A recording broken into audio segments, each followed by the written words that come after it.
Alright, for our first match, we are going second up against 6 Samurai, and like normal, this one's mostly going to be a showcase of what we're trying to do. They apparently spent most of their points on a Churia Beast, and that's all they managed to do here. That's good enough against a lot of decks, and honestly, it's good enough against us if we don't have a Kaiju, because we use a lot of spells, and our hand kinda sucks, if we're being honest. Unfortunately for them, they Mourner Hewley, who does literal nothing. Make sure you read your opponent's cards here, guys. They have an answer for everything else, but we make it into Uzuhime, and we put a Kaiju on their board, so we swing 3 times, and that's lethal. Like, we play through disruptions pretty well now. We play into floodgates quite well, especially monster-based floodgates, but we do have some ways to pop back row, and a lot more out of the sideboard. So it's not that big of a deal. And then, just as a heads up, game 2, the Omega bugged and like wouldn't load for me, so I automatically lost that. And then game 3, I Kaiju'd and Lava Golem'd his 3 monsters, and he just scooped it up. So just this one for this match, alright? Let's go see some actual other matches. Alright, match 2, we're up against Drytron, actually, which is something I've been meaning to visit in Genesys specifically, but haven't gotten around to. And of course we're going second, because we always go second in game 1, whether we win the roll or not. This hand is kind of what I'm talking about when I say that the opponent can sometimes assume what our hand looks like and then win. We have all of the board breaking in the world, but we have one starter. If the opponent happens to have an Ash Blossom, we lose. Like, almost certainly. We can't cobble together anything else on this hand. It depends on what we draw. Okay, MST, that's not doing anything. That's literally useless here. But if they can stop the Shinbu, we've lost the game. They can't stop the Shinbu here, so we win. I guess they don't... Well, yeah, they definitely don't have any hand traps. You can't play hand traps in Drytron and Genesys. It's too heavily pointed. I don't think that's a deck that really needs to be, but, you know, this is one where we've already won the game. They apparently can't play hand traps, and they don't have any back row. Just a reminder, layer your end boards in Genesys, because Dark Ruler and Ultimate Slayer are ubiquitous. You cannot just rely on big scary monsters. Let's go to game 2. Game 2 into Drytron, they made us go first this time, which you kind of are never sure which the opponent is gonna do, so you have to get a read and kind of gamble a little bit on your sideboarding plan if you win game 1. Just because, like, if you bring in everything and the opponent says, you know what, I assume they took everything out and I'm just going to go first again anyways, you are severely weakened in your ability to break a board. So you have to kind of gamble there. This is going to be an interesting game because they have every extender known to man. They can do everything. And we have 2 points of interaction and the lock established. So what we have to do is understand when we need to use our points of interaction. They go into Kikanagashi Fuko. I assume they were going to Zeus us here, and they definitely were. And that's pretty smart, because we can't pop the Kikanagashi, even if it wasn't unaffected, it still has 0 attack, so it wouldn't get popped. But they go into Downerd for some reason, and Downerd immediately gets popped. Okay, whatever, we still don't have to pull the trigger on any actual interaction. We haven't seen something that is threatening the lock. And, you know, it's not a big deal. Here, they go into Mu Beta Fafnir. I wasn't sure at the time what they were doing, but they go into another Kikanagashi Fucho, and then into the Zeus, and then they immediately use Zeus, because the Twine Jewels does trigger, like, it goes on the chain. I almost said the stack. So you do get a chance to respond to it, so they use the Zeus, but this is exactly why we've been saving both of these. Rivalry can be activated targeting Zeus, and we have an Axe of Fools in our deck, which means we negate that effect, then we pop it with the Jewels, and that burns everyone for 3,000. At this point, I assume their plan is to tie, because we both now have 900 life. The problem with that is that Twine Jewels is a can. We don't have to do that. And because they've already used their battle phase, they can't negate now, like, go at the end of their turn with the Utopic Ray Lancer. Otherwise, that would have been a really good play. But I guess that's just all they had. But we have Spirit Walk, so we can equip Lancer, go to our turn, and just kill them. So they played that really well, and I thought it was a really interesting game. Especially the inclusion of the Kikanagashi Fuchos was, like, that was surprisingly meaningful. But they went into Downerd, which pops. I guess maybe that was their plan the whole time, was to make us all take so much damage that we couldn't afford to keep popping their extra deck monsters. That's just how much extension they had, and they almost got there, but not quite. Up against Fire Kings this time, and this is a deck that is quite good in Genesys, but is going to really struggle into Mikanko. That's because Mikanko has so many cards that say cannot be destroyed, cannot be targeted. They have a couple of non-targeting pieces of interaction, but they also just don't put that much interaction on board. So what they do put, we have resilience to, and they don't put enough of it for us to really care. Which means that we're just going to have a really easy time against this deck, I think, in general. But it is a pretty scary deck if it gets going. Like, if they get a really, really good hand, they manage to put a million disruptions on board, they can still beat us. But, like you see here, they go into the XZs at quick effect speed, but every monster we have is indestructible. They put it in defense, doesn't really matter, because we can still do double damage to them repeatedly. 2,000 defense is plenty to kill them. So, I don't know, like, this is a deck that is very good and very vulnerable to what Mikanko is trying to do. Fire Kings game 2, they made us go first. I don't think I brought in the whole package here, but I brought in like 5 of the 10 cards, assuming they might make us go first. Again, it's really gambling. You have to choose the ratio that you think you're gonna need for the chance that they're gonna make you go first. I didn't want to go all in here because Fire Kings is a deck that can and does go second with some success. That Cyclone was critical because we need this rivalry. We don't care as much about the Spirit Walk, but the rivalry is super, super important in case they play something that would destroy the Twine Jewels. That said, the Twine Jewels lock is not super impactful in this matchup, just because they don't go into the extra deck much, and when they do, it's Hyung, which doesn't care if it gets destroyed. But we managed to keep the lock established here. Unfortunately, they have Dingirsu. So Dingirsu can then just send Uzuhime, but we can, like, I quit the Sanaki here, it doesn't really matter. It was probably honestly wrong to do that. Little bit rough here, but we can play Out of the Grave with some degree of acuity, and they have one piece of interaction with Rangbali as far as we know, unless they have a Kirin in hand. Could be rough if they do, but we can use Mayawashidori, summon. Okay, coast is clear so far, they haven't done anything. They go for Meteor. Meteor pops our back row, but we can just search lethal and our monsters are safe. So that's fine. We go Axe of Fools, they negate that off the wrong volley because that's the last piece of interaction they have, and we're about to turn it off. They pop their own board. Unfortunately, that doesn't win you the game against us anymore. We double-edged sword going with Uzuhime, and that closes out this match. Cool, cool. Next up is White Forest. Of course, we're going second.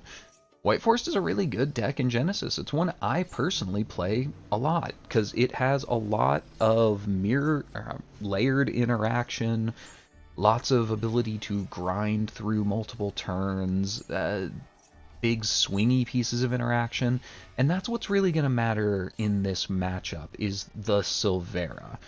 Because if they can book our board, obviously we can't kill them, and we can't put a huge number of monsters on board, so we can't just play through it super well.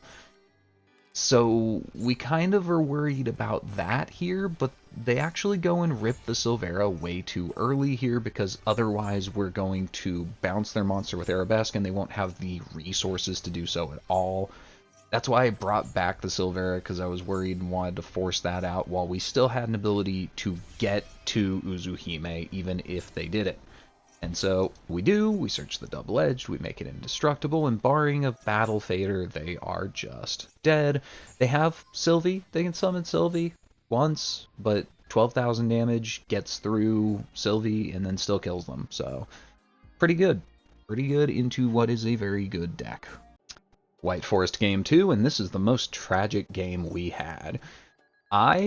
Considering White Forest, goes second quite well, and I just assumed that they were going to make us go first, and this is maybe the only game I brought in every piece of going first over every piece of interaction. I brought in 10 cards over a bunch of going second stuff, and they chose to go first again.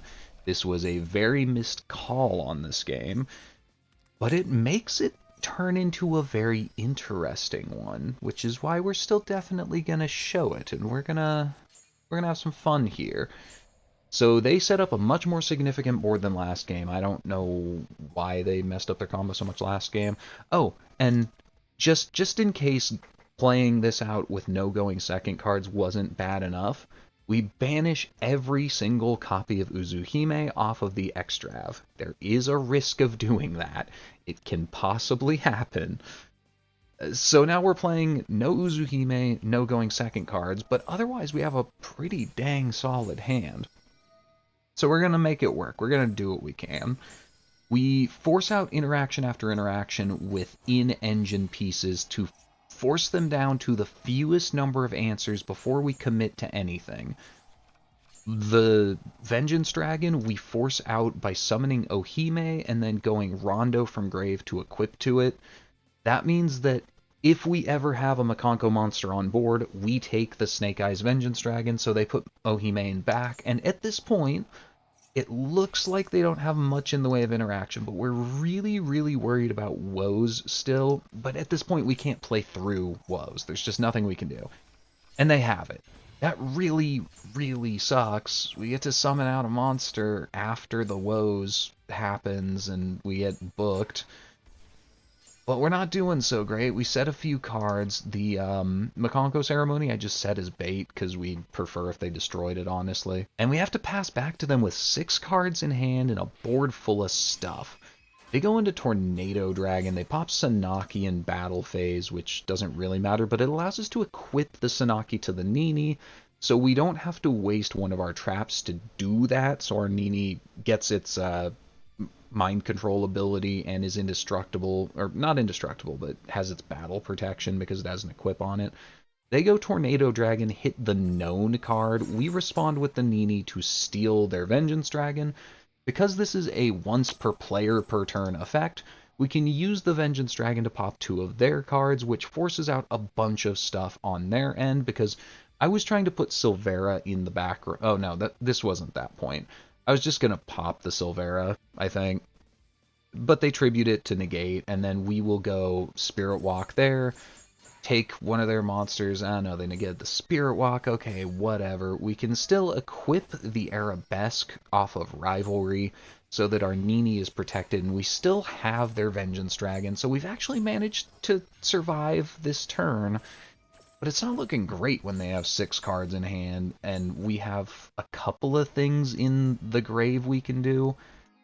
But what really is going to matter is if they had access to a woes. That's the only thing I think in this entire match that matters, and they scoop it up before we can find out. They don't take the woes off of Diabell. They took their negate off of that. But the negate targets, and we have, where is it? Maiwashidori and Hulian Grave. That means that the first action we can do on their turn is make everything untargetable. And they can't target that because it's coming out of the graveyard. So really, again, it's just woes that matters here. If they had access to the woes, and we'll never know, they can book our board and survive another turn. If they don't, they can't. So I don't know. I assume they saw that they couldn't and just timed out there on purpose, but you never know. Hate to see a good game end like that. And then for our last match, we are going up against the new hotness, Magnets. Of course, we're going second here.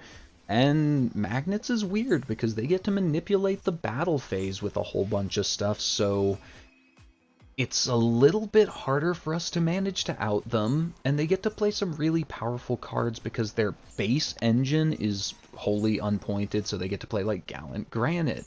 And this one is playing Utopic Draco Future, not Zexal, Draco. And, you know, those are some powerful cards, but that means they're not on too many hand traps. But their board's going to be pretty scary, especially into a battle phase deck, but we'll see what we can do. So we have to extrav off the top. We do not banish 3 Uzuhimes this time, thankfully. Then we get rid of Plasma Magnum, because that's what's making everything Earth, and that's just going to prevent us from killing them full stop over anything else. We have to try and again start by baiting out various pieces of interaction, but this deck, it like swaps its monsters out a bunch, so it's hard to stick pieces of interaction on individual monsters. They're also playing Book of Lunar Eclipse, and I think they're playing 3 because they're going to use it multiple times this match. It's kind of crazy, but okay. Alright, well, we go Shinbu now. We'll Shinbu summon out Sanaki, summon out Hewley. They go Magnet Bonding here to get Flux Oschenfeld. Unfortunately, we cannot just kill them here, because if we make Uzuhime, our targeting protection goes down, and Flux Oschenfeld can return 1 card to the hand. So we can't make the Uzuhime, or we probably just lose on the spot, and they're also, because we have Sanaki on field, we have an Earth Monster, they get to decide our attacks.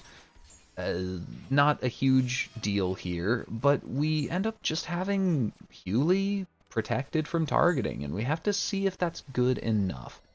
And it ends up being good enough, probably because they don't have multiple Utopic Futures, because Utopic Future is a good out to Hewley, and they used it already, because why would you play multiples?